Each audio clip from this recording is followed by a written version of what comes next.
विनोद जी, आज तक जहां पर भी अभी तक जितने एशियन कंट्रीज में भी जेनजी ने तख्ता पलट किया है उसमें अमेरिकन ताकतें, ऐसा कहा जाता रहा, डीप स्टेट ने काम किया।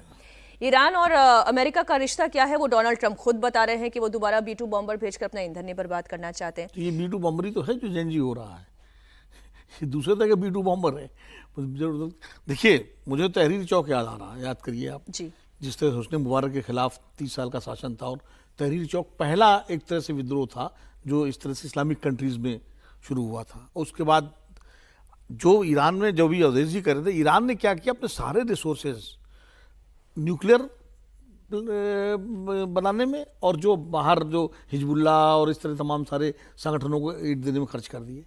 भाई, धर्म के नाम पर एक कुछ समय तक तो आप लोगों को बना सकते हैं कि अब इस्लाम की रक्षा के लिए, हिफाजत के लिए, लेकिन लोगों की ज़रूरतें जो है ना, आदमी की आम जिंदगी जो है उसको कितने दिन तक लोग बर्दाश्त करेंगे। ठीक है, इस्लाम अच्छी, धर्म अच्छी बात है, लेकिन धर्म की भी एक सीमा है। तो वो चीज जो है अब वो उसकी सीमा से चलता है सब कुछ, बिल्कुल चलेगा तो अर्थ से, लेकिन खामने का क्या होगा सर? नहीं, खामने का क्या होगा? खामने का अगर विद्रोह बढ़ा तो खामने का वही होगा जो कि एक जमाना रजा पहलवी का हुआ था। छोड़ना पड़ेगा उनको ईरान, या पकड़े जाए। और इतने लोगों पे आप गोली तो नहीं चला सकते। आप 100, 200, 400, 1000, 5000 लोगों को आप मार सकते हो। अगर लाखों लोग सड़क पर आ जाएंगे तो किस देश की सेना उन पर गोली चलाएगी? क्या नेपाल की सेना ने गोली चलाई? क्या बांग्लादेश में गोली चली? क्या मिस्र में गोली चली थी? कहाँ चलती है?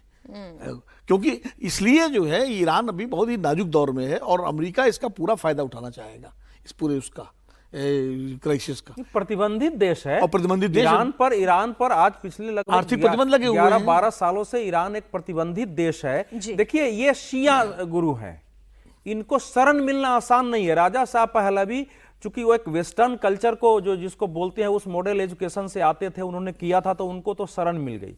इनके विरुद्ध विद्रोह होता है तो सऊदी अरब है, संयुक्त अरब अमीरात है, जो पड़ोसी के देश हैं, उनके लिए कठिनाई हो जाएगी। लेबनान में शरण लेंगे तो मारे जाएंगे। रजा पहलवी का हुआ था तो इसलिए बहुत कठिन है। जो इस्लामिक क्रांति थी उसको सोवियत संघ का समर्थन था, क्योंकि उसमें लेफ्ट और इस्लामिक दोनों फोर्सेस थी, और रजा पहलवी पूरी तरह से वेस्टर्नाइज थे, तो उनको पश्चिमी देशों को शरण दे दी थी।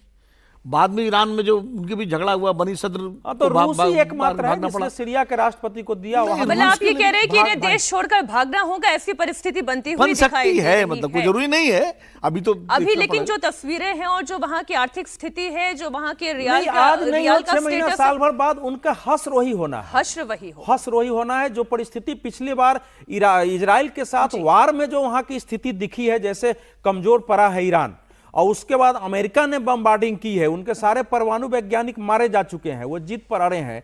उसमें जब तक या तो वो समझौता करें, ईरान इजराइल को स्वीकार करें कि इजराइल को धरती पर रहने का अधिकार है, हम अपना स्टैंड बदलते हैं, और जो अब्राहमिक एकॉर्ड दिया है अमेरिका ने उसको स्वीकार करके, जैसे और मुस्लिम देश स्वीकार कर रहे हैं। तो खैर इजराइल को बड़ी चोट लगी थी उस लड़ाई में, और इजराइल को भाग के अमेरिका के पास जाना पड़ा था, तब B2 बॉम्बर आया था। खाली ईरानी कमजोर नहीं हुआ, लेकिन ट्रंप पहली बार इजराइल को थोड़ी चोट लगी। जिस तरह से खड़े हैं वो भी मतलब पूरी ताकत उन्होंने लगा दी। वो यहाँ तक कहने के लिए तैयार है इजराइल नहीं होता अगर बेंजामिन नेतन्याहू नहीं होते। ये भी एक खबर है